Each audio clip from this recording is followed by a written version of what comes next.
Jacarezinho. Opa! Jacarezinho, avião, cuidado com o disco voador.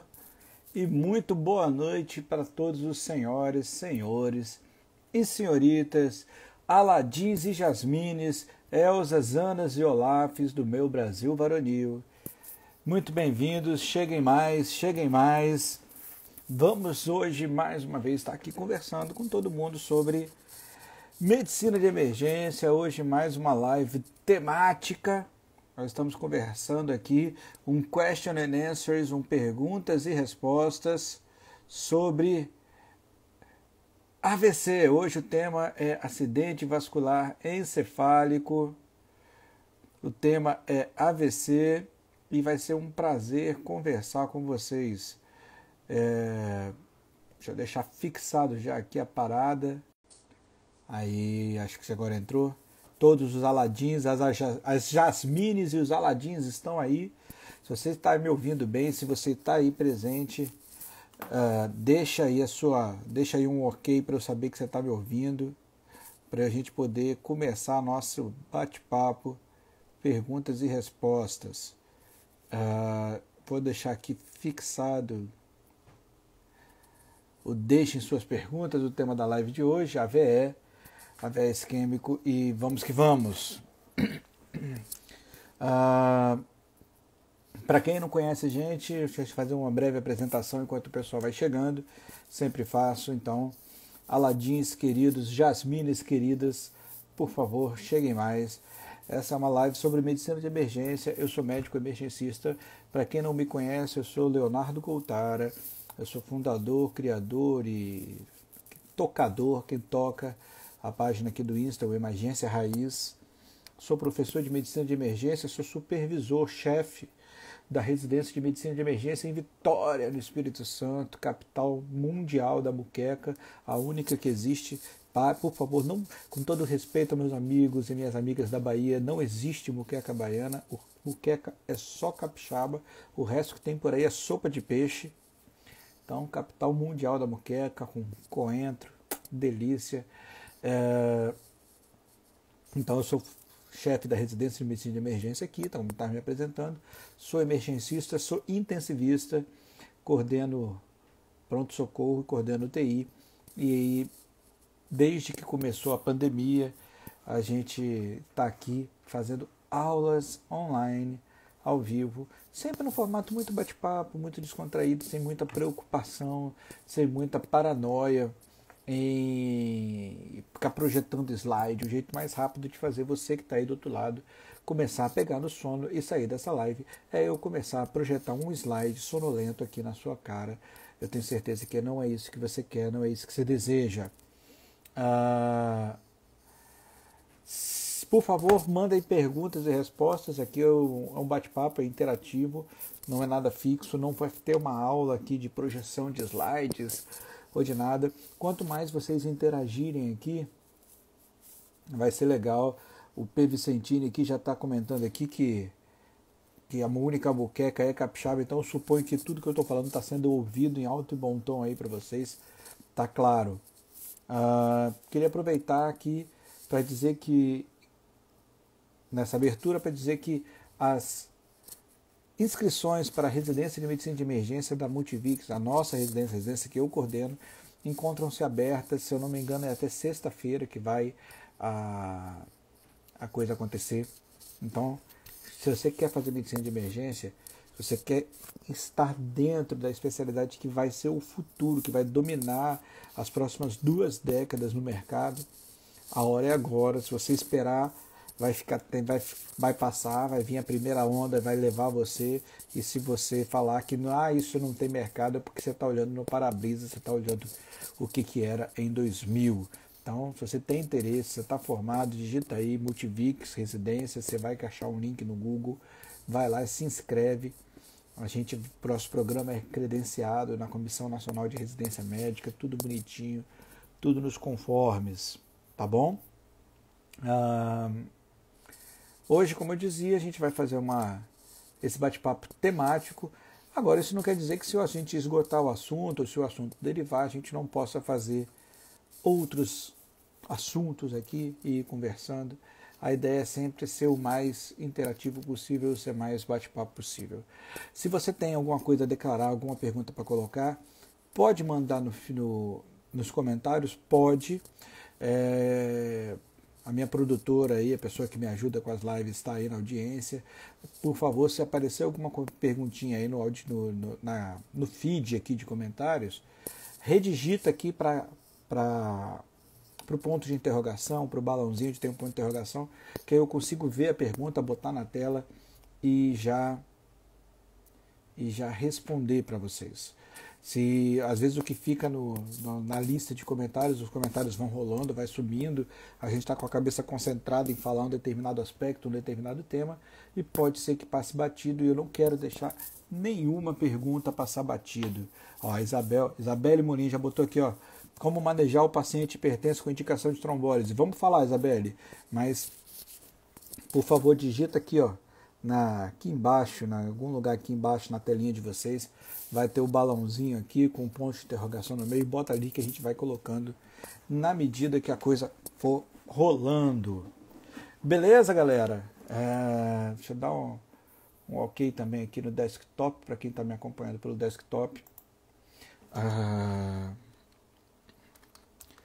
E vamos que vamos. Bom, AVC isquêmico é um tema extremamente comum.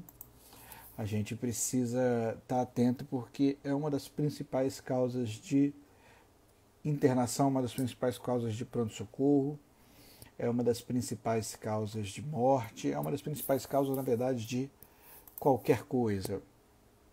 Então a gente precisa estar atento. Existem múltiplas formas de apresentação do AVC, múltiplas síndromes possíveis, e dentre essas síndromes possíveis, a mais comum é provavelmente aquela que a gente não consegue diagnosticar, que são os micro-AVCs lacunares. Esses passam como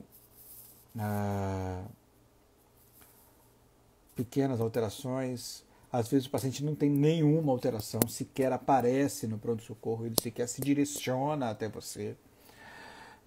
E quanto a esse AVC lacunar, ele é muito mais do ambulatório do que ele é do emergencista, por justamente ser pobre, paupérrimo de manifestações clínicas.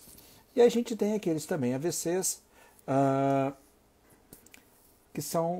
que pegam áreas maiores. E esses têm a clássica apresentação em déficit focal agudo ou rebaixamento do nível de consciência. Então, o que a gente encontra no pronto-socorro, a apresentação mais comum é a gente encontrar um paciente que dá entrada com uma alteração do nível de consciência, nem sempre um rebaixamento.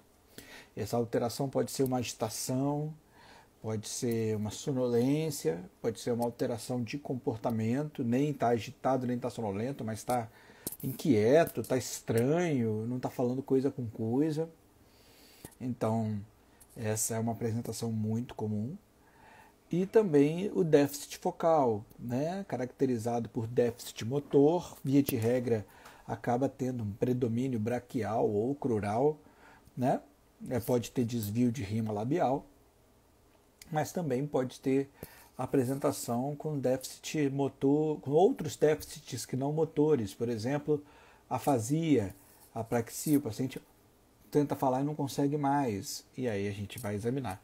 Então, assim, no diagnóstico do AVE isquêmico é fundamental que a gente tenha em mente que a apresentação mais comum cursa com essas duas categorias principais de sintomas: o déficit motor e a alteração do nível de consciência, que não necessariamente quer dizer rebaixamento do nível de consciência. Pode ser uma alteração do nível de consciência sem necessariamente ser sonolência, sem necessariamente ser coma, sem necessariamente ser um estupor. Beleza? Outros achados no exame físico podem incluir Achados de exame físico, né? Já falei das déficit focal, etc. E outros achados podem incluir sopros cardíacos, que vão, né, sugerir alguma enfermidade cardíaca, que pode ser fator de risco. Arritmias cardíacas, que também é uma alteração no exame físico que você percebe. Alterações de pressão arterial, tá? E sonolência, já falei, né? Vamos fazer que nem a Xuxa, né? Cabeça, ombro, joelho e pé para não esquecer nada. No nível neurológico, sonolência, alteração do nível de consciência, alteração do comportamento, déficit motor.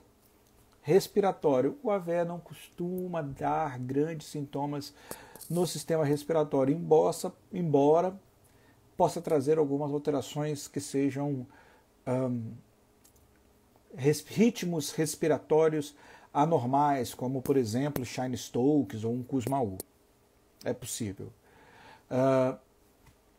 Cardiovascular, alteração na pressão arterial, alteração na ausculta com sopros e principalmente alteração na ausculta com alteração do ritmo, como o mais comum, que é a fibrilação atrial, né? Ritmos irregulares, frequentemente acompanhados de taquicardia. Abdominal não costuma ter grandes alterações de aparelho do trato gastrointestinal, quando a gente vai fazendo por aparelhos, né, para não esquecer de nada, embora possa ter uma liberação esfecteriana, alguma coisa do tipo. Se tiver hipertensão intracraniana, se for um AVC muito extenso, se tiver hipertensão intracraniana, o paciente também pode se apresentar com êmese, com vômito. Parte renal definitivamente não vai ter nenhuma grande alteração, que não seja a própria liberação esfecteriana. Pode dar febre, a gente falando de hemato, infeccioso, sinais, pode. AVE pode dar febre, principalmente se for um AVE hemorrágico, mas o AVE isquêmico também pode cursar com alteração da temperatura, principalmente o AVE isquêmico de maiores proporções. Ok? Tranquilo? Beleza? Beleza. Outra coisa muito importante de levantar na história, quando a gente está ainda pré-diagnóstico de AVE, né, a gente está ali avaliando o paciente, vendo o que ele tem, o que ele não tem, é a gente levantar na história os fatores de risco do paciente. Então, assim, idade, quanto mais avançada, maior o fator de risco, ok? Histórico de sedentarismo, né, a gente sabe que o exercício físico é protetor. Temos, tabagismo, temos histórico de hipertensão, diabetes, dislipidemia, tudo isso fundamental. A clássica síndrome metabólica, né? Obesidade, hipertensão, diabetes, dislipidemia, alteração da cintura abdominal, né? O paciente que tem a sua barriguinha ou barrigona de obesidade ou de chope, são fatores de risco. Tabagismo, já falei, talvez esses sejam os principais, e a idade avançada. Lembrar que nenhum desses que eu falei, histórico de arritmia, mas nenhum desses que eu falei é o principal fator de risco. Porque o principal fator de risco para AVE é AVE prévio. Se o paciente entra e a família fala, doutor, ele já teve um AVC, ele já teve um derrame, fica ligado, porque esse é o paciente que esse é o principal fator de risco, esse é o fator de risco assim, das galáxias, que com certeza vai deixar a gente de orelha em pé e preocupado com o risco de um novo AVE, principalmente se tiver com essas duas alterações aí de exame físico, um déficit focal mais uma alteração do nível de consciência. Não é obrigado a ter os dois, mas nosso grilo grita aqui atrás na orelha muito fortemente quando isso acontece. Fatores de risco, história, exame físico. Você fez tudo isso. A primeira medida que você vai fazer, então o paciente tem diabetes, hipertensão, dislipidemia, déficit focal, tem alteração do nível de consciência. E qual é qual é a primeira medida para fazer num paciente com déficit focal e alteração de nível de consciência? Essa eu quero ouvir. Por favor, escrevam aqui na caixinha de comentários.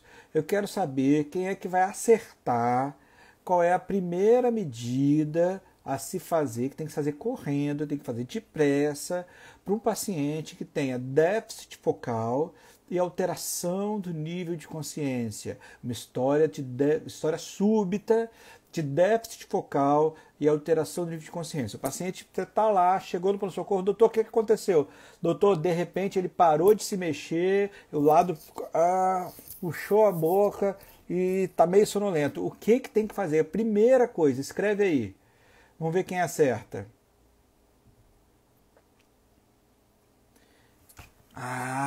Tá chegando a resposta. Meus alunos não são lindos? Glicemia capilar. A primeira coisa que tem que ser feita é a porcaria de uma glicemia capilar. É um furo no dedo. Conforme eu até postei hoje, um copo d'água e uma glicemia capilar não se nega para ninguém. Glicemia capilar. Glicemia capilar. Glicemia, mas doutor Leonardo, professor, teacher, amado, mestre, rabi, hipoglicemia vai dar déficit focal, hipoglicemia dá déficit sistêmico, porque afinal de contas é o cérebro todo que está ali, hipoglicêmico. Então, a hipoglicemia dá sudorese, dá rebaixamento de consciência, mas não dá déficit focal. Dá. Chapolin colorado da minha vida, Aladim do meu coração, Jasmine da minha Disney. Deixa eu te contar, hipoglicemia pode dar déficit focal? Sim. E não só pode, como comumente causa. É uma causa comum. E é a parte mais legal. Eu adoro quando é hipoglicemia. Eu amo quando é hipoglicemia que chega na emergência. Sabe por quê? Porque você faz glicose e o paciente sai, velho. O paciente acorda. A boca torta volta para o lugar. O lado que não estava mexendo volta a mexer. O paciente estava rebaixado, acorda. Isso leva 15 minutos. E a família acha que você é Deus, que você fez um milagre na Terra. O paciente só falta beijar o seu pé. O familiar que estava desesperado, achando que o pai ia morrer, só falta beijar o seu pé.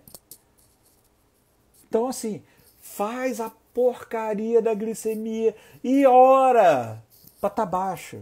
Porque se tiver hipoglicêmico, amigo, ali você vai, ó, pá! Brilha, Chapolin, vai que é sua, Tafarel. Glicemia capilar. Beleza? Beleza, você fez a glicemia capilar, estava alterada, você tratou, resolveu. Se não estava alterada, você não tratou, não tem que tratar, não resolveu. Próximo passo. O que a gente faz? A gente vai botar esse paciente na tomografia. Não dá para não tomografar um paciente como esse. É para dar S agora, professor? Não, nem fudendo. Nem que venha a equipe do SAMU venha fazendo sexo em cima da ambulância e falando para dar S. Você vai dar S para esse paciente antes de botar na tomografia. Não há nenhuma indicação de fazer AS de urgência para tratar um quadro suspeito de AVC. Nenhuma. Zero. Rosca. Zero. Nem que a vaca venha fazendo amor com o touro, tossindo e cantando hino racional em ritmo de bolero. Você vai fazer AS nesse momento. Nesse momento é o momento de dar diagnóstico.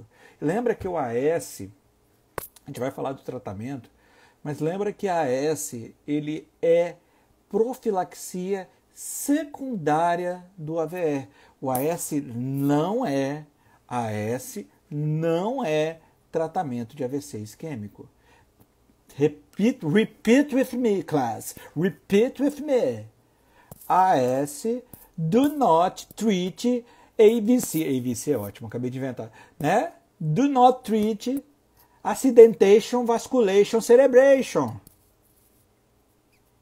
AS não é tratamento de AVE isquêmico. AS é profilaxia secundária do AVE isquêmico. Para quem não se ligou ainda, profilaxia secundária é aquele remédio que você dá para evitar que o cara tenha de novo. Ou seja, o cara teve um AVE, se curou, melhorou ou não, teve sua sequela, e aí para você evitar que o paciente dê de novo, você vai fazer AS. Então a AS não tem a menor pressa de fazer. Scarlett botou aqui, ó, se o paciente estiver instável, você não vai dar o AS do mesmo jeito, você vai levar para tomo do mesmo jeito. Ah, instável, como é que leva para tomo? Estabiliza primeiro, leva para tomo. Né? Essa parte do estabiliza primeiro, gente, isso aí não é do AVE, isso aí é de qualquer enfermidade em medicina de emergência. O paciente está grave, o paciente está mal, A, B, C, D, E da medicina de emergência. Ou, mais modernamente falando, X, A, B, C, D, E. X de hemorragia maciça.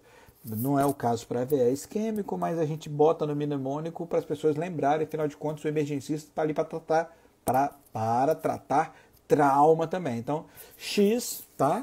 De exsanguination, de hemorragia maciça, depois o A de via aérea, o B de respiração, o C de circulação, choque, coração, o D de avaliação neurológica, o E de exposição e revisão geral.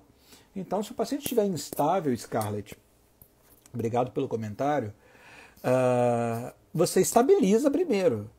Mas assim, a gente vai colocando as coisas aqui numa ordem de passo a passo, faz isso primeiro, depois faz aquilo depois faz aquilo depois. Isso na prática não rola assim. Na prática as coisas rolam tudo ao mesmo tempo agora.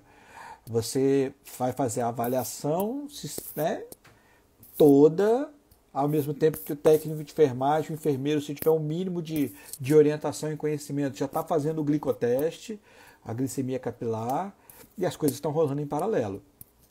Mas, para não ficar esquecido, para ficar didático, a gente vai segregando a coisa aqui. História, exame físico, fatores de risco que corroboram na história. Nos fatores de risco de história, dica do tio Léo.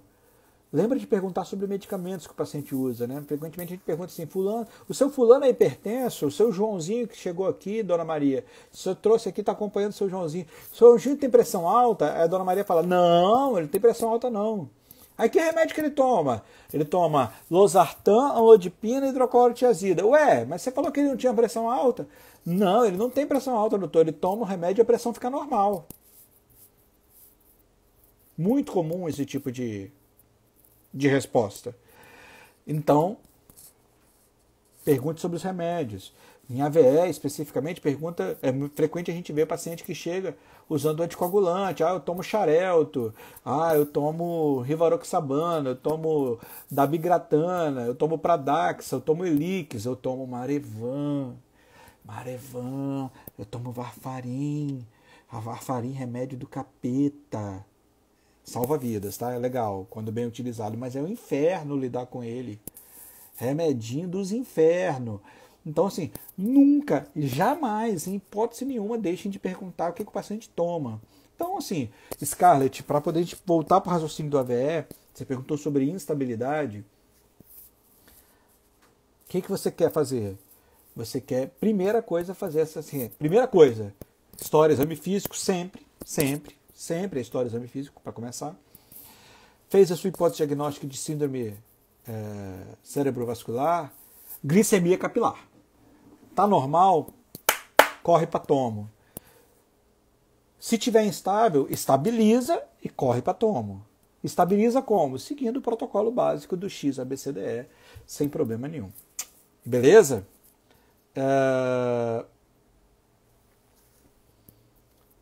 Levou para tomo.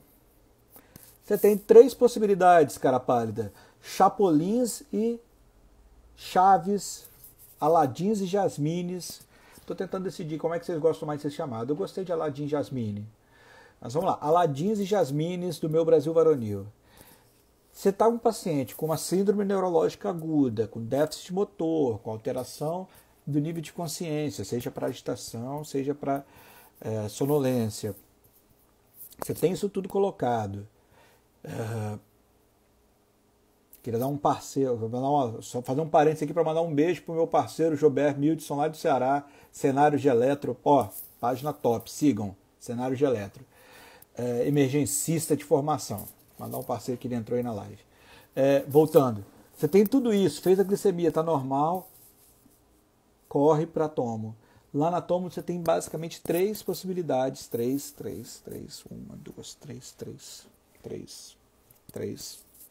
3 possibilidades de encontrar, grosso modo, na tomo. Você pode encontrar uma tomo com normal, 100% normal, e aqui essa live é de bate-papo, eu não vou ficar surrando vocês de imagens, prometo fazer algum post depois para a gente complementar com as imagens, mas você pode encontrar uma tomografia normal, isso vai te traçar uma conduta.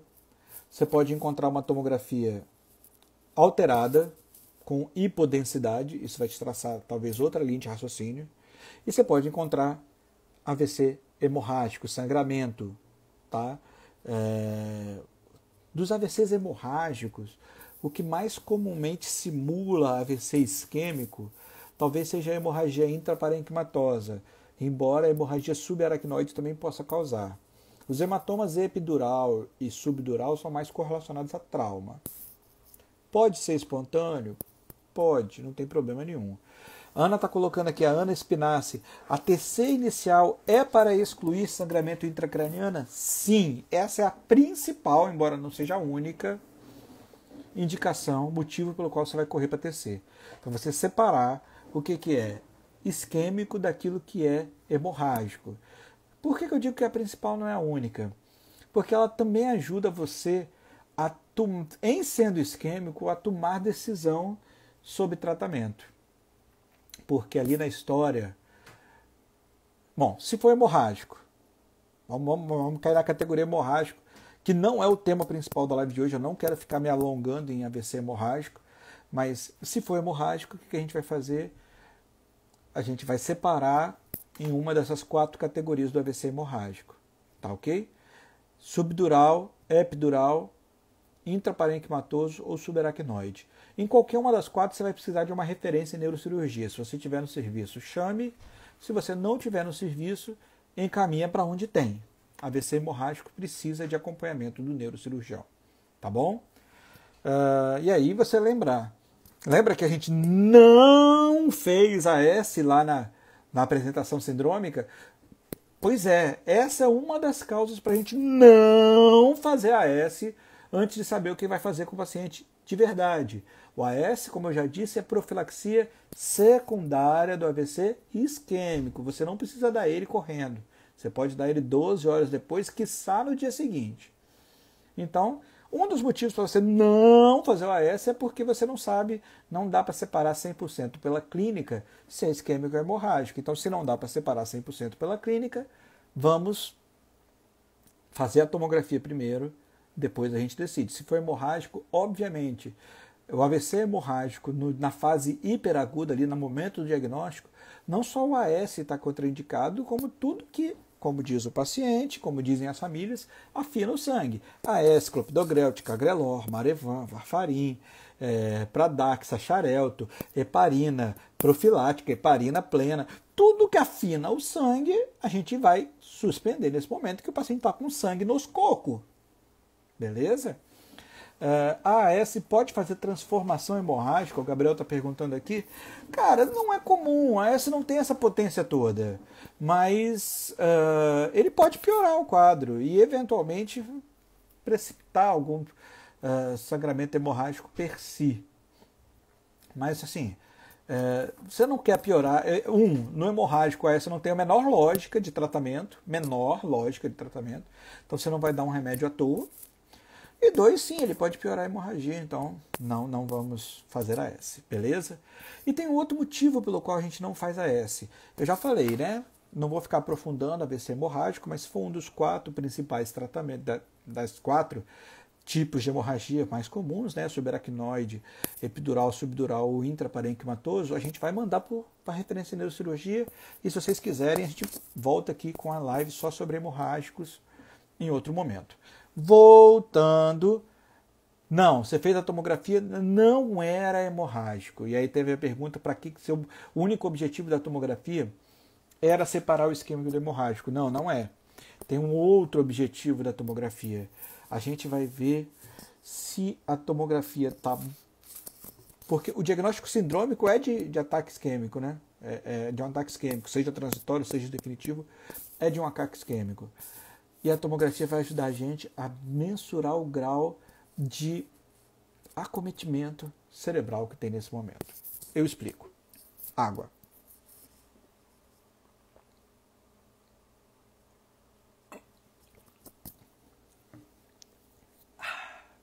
Bebam água. Se você botar na tomografia e a tomografia vem com uma lesão isquêmica, hipoatenuante, muito extensa, e o que eu chamo de muito extensa? Acometendo mais do que 1/3 do hemisfério cerebral, acometendo um território correspondente a mais de 2/3 da cerebral média. E aí você tem que saber mais ou menos o que é o território da cerebral média, o território da cerebral anterior e o território da cerebral posterior. Mas se pega mais de 2/3 do território da cerebral média, ou se pega mais de 1/3 do hemisfério cerebral, a gente considera isso um AVC grande, um AVC extenso. Se for hemisférico, então nem se fala, né? E aí isso muda a conduta. Isso muda a conduta. Porque quando a gente fala em AVC, pessoal, e eu vou daqui a pouco abrir uma caixinha de perguntas aqui. Thaís está perguntando aqui, existe sobre ressonância? Eu vou falar da ressonância já, Thaís, segura aí.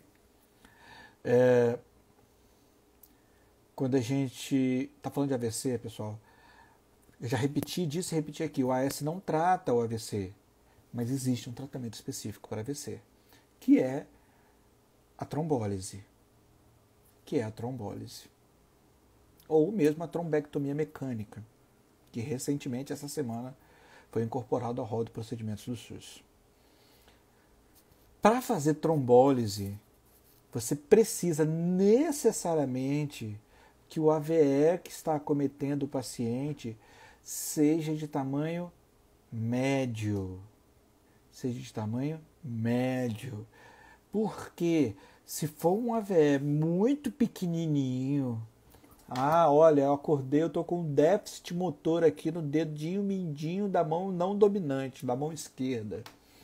Se o AVE for muito pequenininho, o risco do trombolítico não se justifica. É preferível você fazer fisioterapia para o dedinho e bola para frente. Risco de transformação hemorrágica do trombolítico não se justifica. Se o AVE for muito grande, o risco de transformação hemorrágica não se justifica de novo. Porque AVEs muito grandes, o AVE muito pequenininho não justifica o risco porque o benefício é muito pequeno. E o AVE muito grande não justifica porque a transformação hemorrágica é muito comum. Então você precisa de um AVE de médias proporções. E aí a tomografia, ela ajuda. Antigamente a gente falava, a única função da tomografia é separar os isquêmicos dos hemorrágicos. Essa é a única função da tomografia. Amém. Hoje em dia não mais. Hoje em dia a tomografia, além de separar os isquêmicos dos hemorrágicos, ajuda demais a você mensurar o tamanho da isquemia. E não só o tamanho, como a duração. Né? A imagem ela vai se transformando com o passar das horas. E aí a gente pode, repetindo aqui, hoje eu vou tentar passar para vocês o raciocínio, não as fotos. Mas a gente pode voltar aqui com as fotos em outro momento. Você pode ir, com o passar das horas, determinando qual é a imagem, pelo tipo de imagem, se esse AVC está mais avançado ou não.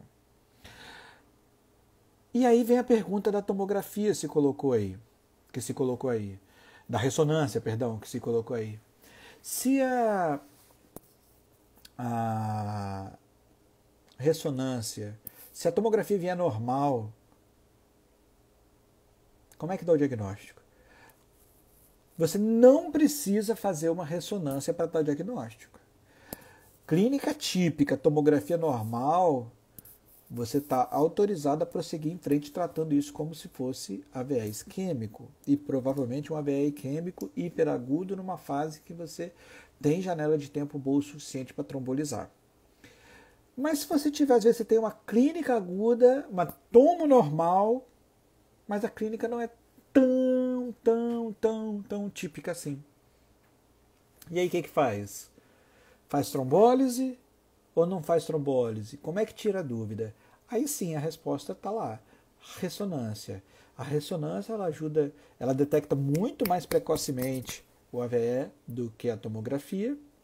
E a ressonância ela vai também mensurar, ela consegue mensurar o quanto de cérebro viável tem. Ela consegue separar o cérebro que está em sofrimento do cérebro que já morreu. Então aí essa é a grande indicação de ressonância, é na dúvida diagnóstica, porque naquilo que já mostrou lesão cerebral na tomografia, não tem motivo de você ir para a ressonância. Lembrar que enquanto uma tomografia de crânio leva aí 5 minutos para fazer, uma ressonância leva no mínimo o dobro, o triplo desse tempo. Então é tempo que você está correndo, tempo que você está perdendo, tempo é cérebro. Porque tudo vai cair nessa caixinha de perguntas enorme que já começaram a comentar aqui sobre trombólise.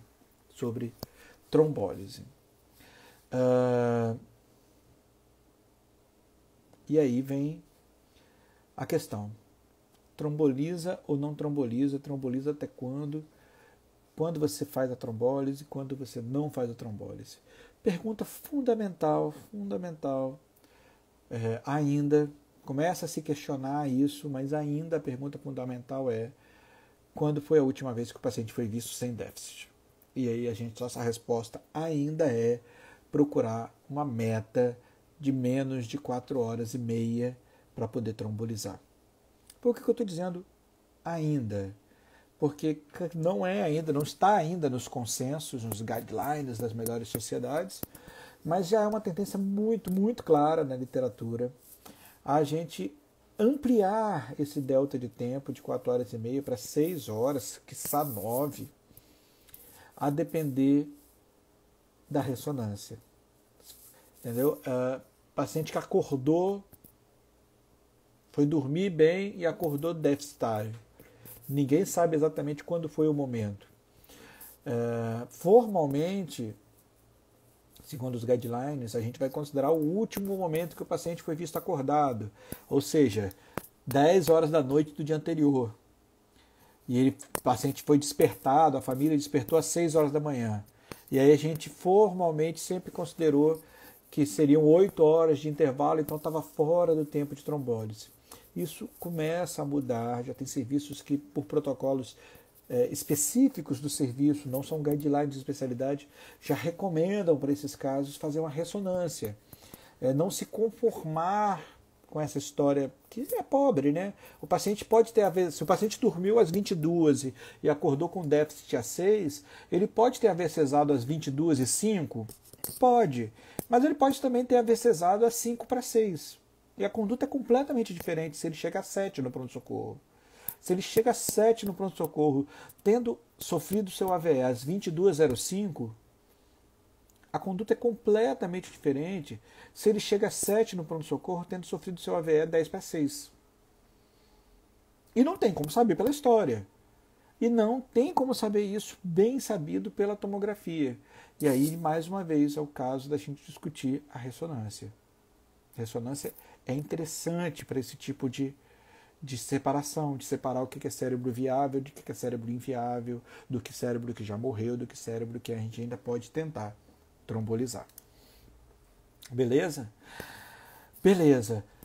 Vou voltar a repetir. Lembra que eu falei para não fazer AS lá na entrada?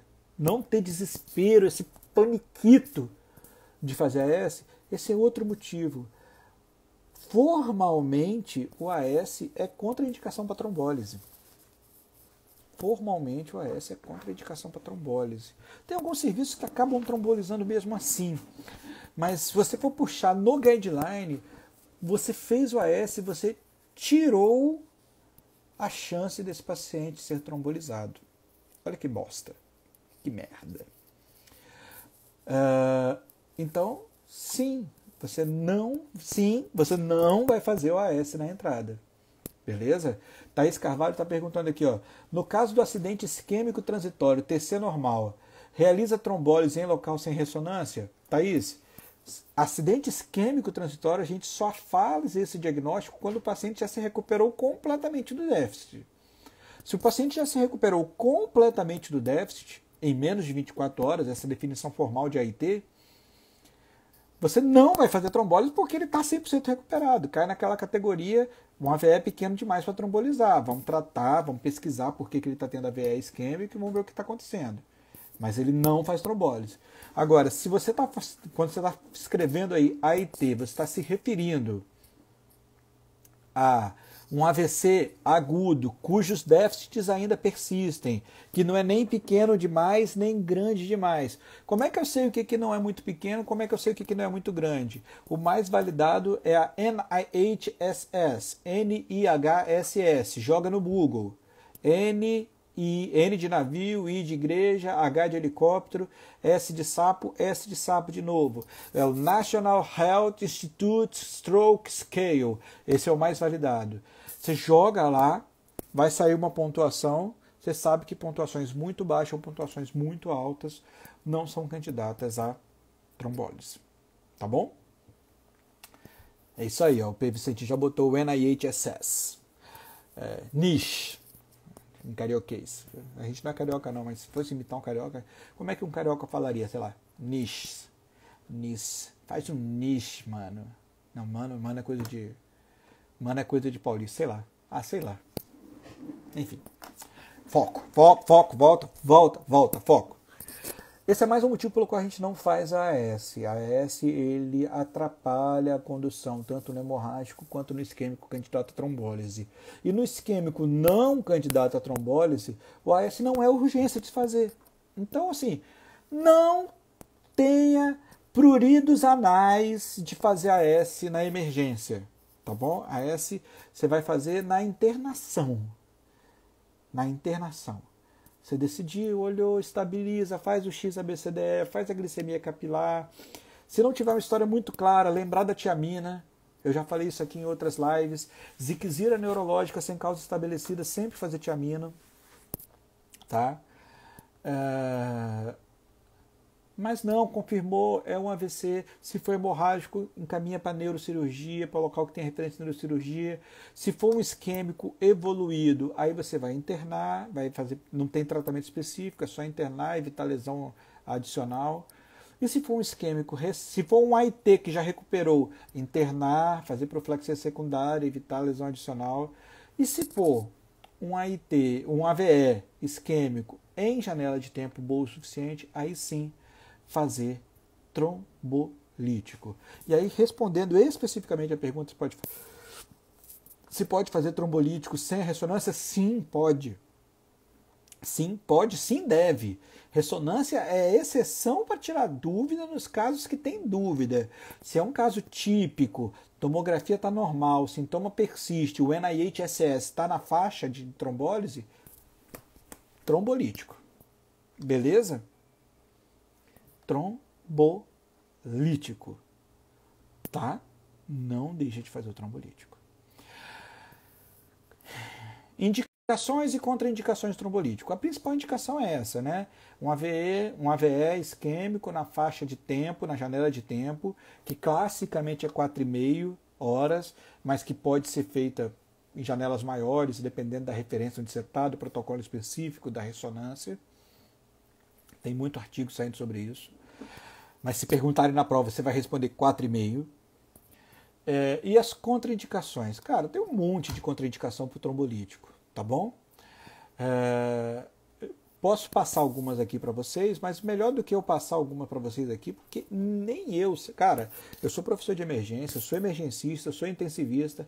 Na hora que a gente resolve fazer um trombolítico, pelo amor de Deus, ó, para quem não me conhece, para quem está entrando agora, quem está passando, tá aqui, ó, aqui no meu nome aqui em cima, você vai clicar, vai na minha bio, depois dessa live, não para você não perder agora, depois você vai lá na minha bio, tem uma palavra escrita que é fundamental. Emergência é para você entender, não é para você decorar. Para de decorar o que pode ser consultado no seu celular. Para de decorar aquilo que você pode simplesmente abrir um checklist e ir olhando. Contraindicações de trombolítico é um maldito checklist que ninguém sabe de cor. Cara, eu desafio alguma pessoa a entrar aqui agora e falar todas as contraindicações de trombolítico sem esquecer de nenhuma. Então, assim, para de queimar fosfato, para de queimar seu tempo, de gastar HD em coisa que você não precisa decorar. Quando você vai falar de contraindicação de trombolítico, abre a listinha. Abre a listinha. Vou fazer um post sobre isso também. Estou prometendo um monte de post. Produção, vai anotando aí. Depois você me lembra para fazer os posts de contraindicações dos trombolíticos. Abre a listinha e checa. Item por item se o seu paciente tem ou não tem contraindicação ao trombolítico. Algumas são óbvias. O paciente teve uma neurocirurgia recente, não vai fazer trombolítico.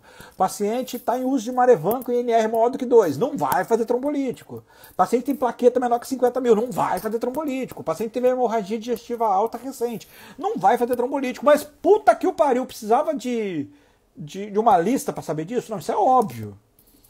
Outros sangramentos mais simples, menstruação. O paciente está menstruado, contraindica o trombolítico? Não, não contraindica. Tá? Mas em vez de ficar decorando, simplesmente abra a lista e checklist. Aliás, para quem não leu, tem um livro chamado The Checklist. É um livro fenomenal, sobre um trabalho fenomenal que foi feito, que mudou o sistema de saúde de uma região muito pobre, apenas implantando checklists para os protocolos de saúde que todo mundo deveria saber. Beleza? Tendo feito trombolítico, não tendo feito trombolítico, sendo AVC isquêmico, sendo AVC hemorrágico, este paciente necessariamente, em 100% das vezes, deverá ser encaminhado para terapia intensiva. Não existe internar na enfermaria um paciente com AVC isquêmico agudo. Não existe. AVC isquêmico agudo, lesão neurológica aguda, pequena, média ou grande, trombolizado ou não, isquêmico ou hemorrágica, igual terapia intensiva. E lá o intensivista vai conduzir. Lembrar de jamais causar dano secundário. Então, erros comuns que a gente comete ao tratar AVC. Passar soro glicosado. Soro glicosado é hipotônico, aumenta o edema cerebral. Não use soro glicosado em pacientes neurocríticos. Se tiver hipoglicemia, trate com glicose hipertônica, não faça soro glicosado. Outro erro comum, querer controlar a pressão muito rapidamente. Não há, mesmo nas crises hipertensivas, não há indicação de você abaixar a pressão agressivamente, principalmente para AVC isquêmico. Né? Aquela regrinha de você controlar 25% da pressão arterial. Vai fazer com que? Vai fazer como para controlar 25% da hipertensão arterial, no caso, né? Ó, lembrar, AVC isquêmico ou mesmo AVC hemorrágico são emergências hipertensivas, tem lesão de órgão-alvo. Como é que você controla 25% da pressão arterial? Você faz o quê? Nifedipina sublingual. Não, você não vai fazer nifedipina sublingual. Qual a medicação melhor indicada para controlar a PA? Esse é o ponto, Isabelle. Esse é o ponto. A melhor indicação para controlar a PA é nitroprusiato de sódio. Pode? Ah, não tem. Eu só tenho nitroglicerina. Pode ser? Pode. Ah, não tem. Tenho labetalol. Pode ser? Pode. Eu tenho enalaprilato. Pode ser? Pode. Pode ser qualquer coisa que seja venoso, porque você precisa que faça efeito rápido, de meia-vida curta, que você precisa que seja titulável. E aí o principal exemplo é o Niprid, nitroprusiato de sódio na veia. Tá? Então, AVC isquêmico é Niprid, não é para dar captopril, não é para dar nifedipina sublingual, não é para dar hidralazina, Aliás, hidralazina venosa, gente, é remédio reservado para grávida, pelo amor de Deus. Se você está fazendo hidralazina venosa para uma pessoa que não é grávida, provavelmente você está fazendo isso errado. Não é para dar metildopa, não é para dar losartan, não sei que paixão é essa que o brasileiro tem pelo losartan. Beleza? E aí a gente vai controlar 25% da PA. Tá bom? Muito cuidado com a área de penumbra. Se o paciente estiver muito hipertenso e for candidato à trombólise, você vai botar essa pressão ali em níveis mais baixos, em torno de 180 por 110. Quanto que é o valor exato? Meu amigo, minha amiga, sabe o valor exato da pressão arterial que você tem que abaixar? Depende do guideline que você está lendo. Tem guideline que vai falar 180 por 110, tem guideline que vai falar lá 185. Assim, medicina não é uma ciência exata. O guideline europeu e o americano nem sempre falam a mesma coisa. O brasileiro, às vezes, faz uma terceira coisa. Saiba que você não vai baixar muito, que você vai trabalhar em níveis ali por volta de 180, ver qual guideline você vai seguir, abre de novo. Medicina na emergência não é para fazer decoreba. Abre o guideline, dá tempo. Abre o guideline, olha o protocolo do seu serviço. Se você tem trombolítico no seu serviço, você tem um protocolo. Abre o protocolo do seu serviço, vê qual que é a pressão e bota naquela meta.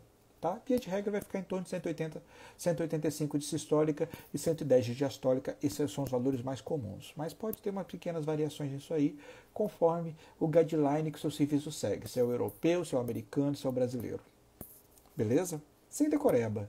Esse negócio que vinha aqui cagar a regrinha aqui, a regrinha diz que o valor... Não estou ensinando. Se você está vindo aqui querendo decorebinha para fazer provinha do seu professor, provinha de residência, não é comigo. Aqui é para você aprender para a vida. Você ser um médico bom para vida. Saber tratar emergência de verdade. Para fazer prova, tem medicurso, tem um monte de cursinho legal aí. Nada contra eles, é bacana. Recomendo você fazer, tem muita coisa no mercado, recomendo você fazer, mas aqui a nossa proposta é outra. A nossa proposta aqui é te ensinar para a vida. E se o ensinamento para a vida te ajudar na prova de residência, tanto quanto melhor, a gente vai ficar muito feliz. Beleza? E aí, internando, voltando a falar o que a gente estava internando, a gente estava dizendo que a gente vai evitar dano secundário. Ou seja, controle de glicemia, não muito rigoroso, mas também não pode ficar a bangu. Controle de pressão, não muito rigoroso, mas também não pode ficar a bangu. E aí, sim, depois que você já fez tudo, não é hemorrágico, ficando no exemplo do isquêmico, no dia seguinte ou horas depois, já trombolizou, já fez tudo. Se trombolizou, é 24 horas depois. Se não trombolizou, quando você estiver fazendo a internação, quando você estiver fazendo as coisas que têm que ser feitas, aí sim, cara pálida, você vai fazer o AS, estatina, e agora já começa a entrar, não está também em todos os guidelines, mas já começa a entrar com força a recomendação de você não só fazer AS, estatina, mas de você fazer dupla antiagregação plaquetária. Isso já tem vários artigos saindo, e se eu tivesse que apostar que os próximos guidelines vão atualizar, para você, na profilaxia secundária do AS, fazer dupla antiagregação plaquetária, é o que eu acho que vai vir nos próximos guidelines. Tá bom? Falei pra caçamba, já são 21h09. Agora eu vou abrir a nossa caixinha de perguntas. Se você não deixou a sua perguntinha aqui, tá na hora. Se a sua pergunta rolou nos comentários aqui e eu não respondi, escreve de novo aqui na caixinha de perguntas aqui, tá aqui embaixo, em algum lugar aqui, tem uma bolinha, um pontinho de interrogação no meio, porque senão eu não consigo recuperar tudo. Beleza, galera? Então vamos lá. Se alguém quiser também participar, entrar ao vivo e bater papo, faz um pedido de participação, clica aqui no meu nome aqui em cima, aqui em cima tem o meu nome aqui, o nome da página. Você clica, vai abrir uma telinha, você bota assim, pedir para participar. Clica lá que eu te chamo, você entra aqui e faz sua pergunta ao vivo se você quiser. Pode se mandar escrito, pode participar ao vivo. Beleza? Vamos lá, vamos abrir o que me espera aqui.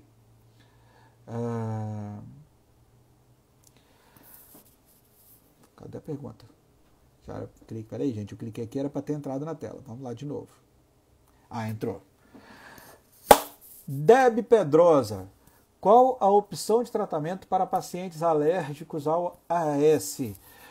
Clopidogrel. Fácil. Essa foi rápida e rasteira. Clopidogrel. Quando fazer o clopidogrel? Nas mesmas situações que eu falei sobre fazer o AS, tá? Depois da coisa baixar a poeira. Não precisa ter fogo no rabo para fazer clopidogrel correndo, não precisa ter desespero, inquietude para fazer o clopidogrel correndo ou AS correndo nessas horas. Beleza, Deb?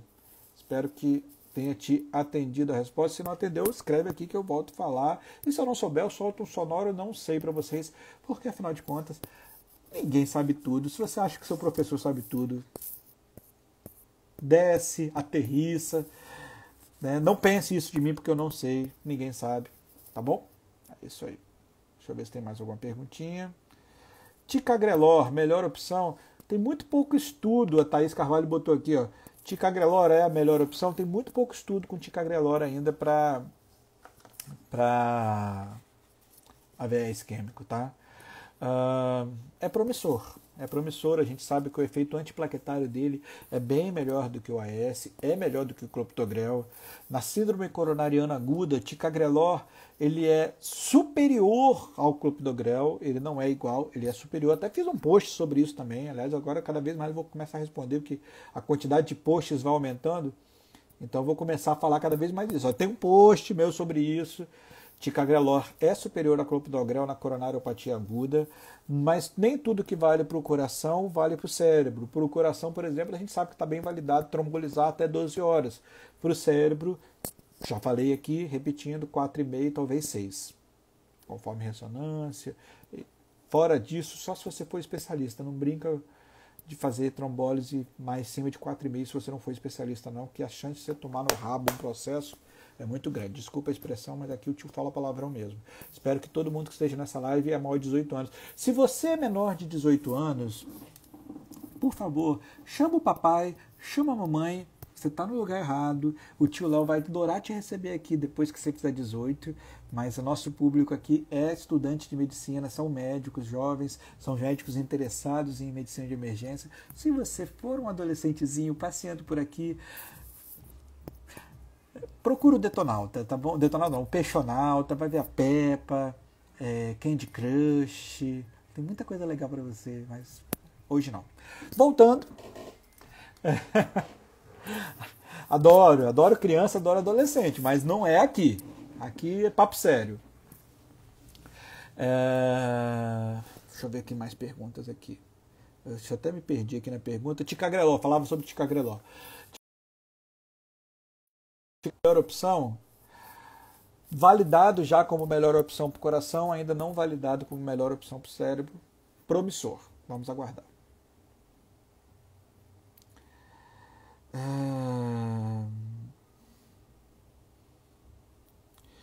O Gabriel postou aqui, eu já falei durante a live. Meta de PA com paciente com AVCI diagnosticado. 25% de redução em cima da PA que chegou. Lembrando que a gente não quer que abaixe demais, então se já chegou com pressão normal, a gente não faz, não é 25% de redução em cima de qualquer PA. Se chegar com pressão arterial normal, deixa quieto. Chegar com 12 por 8, deixa 12 por 8. Se chegar com 200 por 120, 25% de redução, tá? Usar nipride para isso, nitroprusiato de sódio. E se você quer saber o valor exato para marcar numa prova, Gabriel, procura o protocolo do seu serviço, joga no Google, porque isso é decoreba e o lema da nossa página é medicina de emergência sem decoreba, tá bom? Isso inclusive vareia, como diz o outro, mas não fala vareia porque viceia, tá bom? Mas isso vareia conforme o protocolo que você estiver lendo, americano, europeu, australiano, brasileiro. Mas, via de regra, vai ficar em torno de 180 por 110, é mais ou menos a meta geral. E... não temos mais perguntas na caixinha de resposta. Não temos ninguém pedindo para participar. Então, eu acho que eu acabei, a não ser que alguém se manifeste aqui nos próximos minutos. Apareceu pergunta, peraí. Não apareceu não. É o meu Insta que tá doido mesmo aqui. Galerinha, obrigado pela atenção. Vou começar as mensagens de despedida, mas se alguém tiver uma pergunta retardatária ainda dá tempo. Obrigado pela atenção. É sempre um prazer estar aqui com vocês. toda quarta-feira às 20h15, um papo sobre os 15 minutos mais interessantes de todas as outras especialidades. Algumas semanas a gente faz temático, como fizemos hoje, outras semanas a gente vai fazer isso com perguntas e respostas de temas variados. A partir de semana que vem, provavelmente teremos 2 sessões dessas por semana, alternando essa noturna na quarta-feira e alguma outra sessão diurna que eu ainda vou divulgar, não sei ainda, não defini ainda. A gente vai aumentar a nossa frequência aqui, está sendo muito legal, estou adorando fazer isso aqui. Espero que vocês estejam gostando também. A Isabelle mandou uma pergunta retardatária aqui, ó. Além de hipoglicemia, preciso estar atento para quais diagnósticos diferenciais? Hipoglicemia, deficiência de tiamina, se tiver suspeita de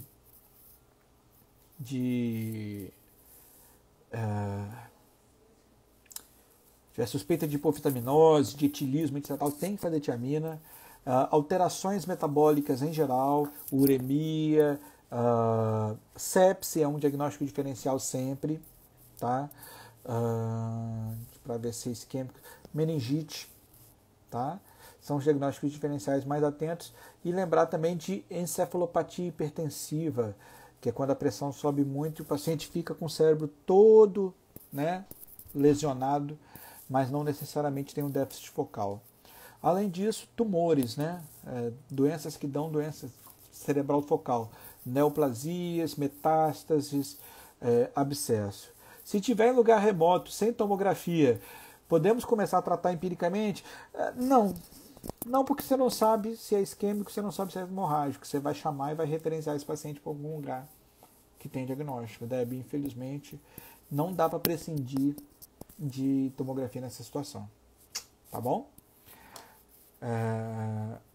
Voltando às despedidas, ao encerramento, toda semana a gente está aqui, a partir de semana que vem a gente vai aumentar a nossa frequência, espero que vocês estejam gostando, manda comentário, manda print, se você está aqui nessa live aqui, ó, se você está nessa live até agora, resistiu comigo, printa a minha tela, manda para mim, me ajuda a divulgar, posta no seu Insta, fala assim, ó, a live foi legal, ou se você não gostou, fala, a live foi ruim, mas printa, manda, todo mundo tirando um printzinho, manda que vai ser legal.